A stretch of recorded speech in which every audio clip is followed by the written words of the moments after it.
আমার ফোনের স্ক্রিনে দুটো ছবি দেখছেন, একটা হচ্ছে সেলিনা গোমেজ, আরেকজন হচ্ছেন আমাদের ঢালিউড ইন্ডাস্ট্রির লেডি সুপারস্টার শবনম ইয়াসমিন বুবলি। এই ড্রেসটা সেলিনা গোমেজের ড্রেসটা পরা দেখে মনে হয়েছিল যেটা তো বুবলি এমন একটা ড্রেস পরেছে। হ্যাঁ, এখন কিছুটা ভিন্নতা আছে এই ড্রেসের মধ্যে, সেটা হবে, কিন্তু ভাগ্যিস বুবলি আগে পড়েছিল। ভাগ্যিস বুবলি আগে পড়েছে। কেন বললাম, এতক্ষণে যদি এটা সেলিনা গোমেজ আগে পড়তো তাহলে মানুষ বলতো যে বুবলি এটা কপি করেছে, কপি করে এরকম পড়েছে। যদিও হাজারো ভিন্নতার ড্রেস নিয়ে তারা অনেক ধরনের কথা বলেছেন, অনেক ধরনের ভিডিও বানিয়েছেন, মিলিয়ন মিলিয়ন ভিউ কামিয়েছেন, মিথ্যা মিথ্যা মানে নিউজ দিয়ে ভিডিও বানাইছেন যে বিভিন্ন রকমের কালার, শুধু কালার ম্যাচিং দেখে বলেছেন কপি করেছেন। আমি মাঝে মাঝে অবাক হয়ে যাই।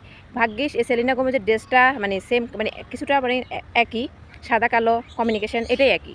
হ্যাঁ, আর কিছুটা ডিজাইনটাও একই। আর এই ড্রেসটা নিয়ে কিন্তু যদি সেলিনা গোমেজের পরে যদি বুবলি পড়তো তাহলে এতক্ষণে কিন্তু মানে পোস্টও দেওয়া শুরু হইতে হইতো, ভিডিও তো বানাইতো, একটার পর একটা বানাইতো। ভাগ্যিস বুবলি আগে পড়েছেন, এটাই। এই জন্য আর কেউ এখন কপি বলতে পারছে না।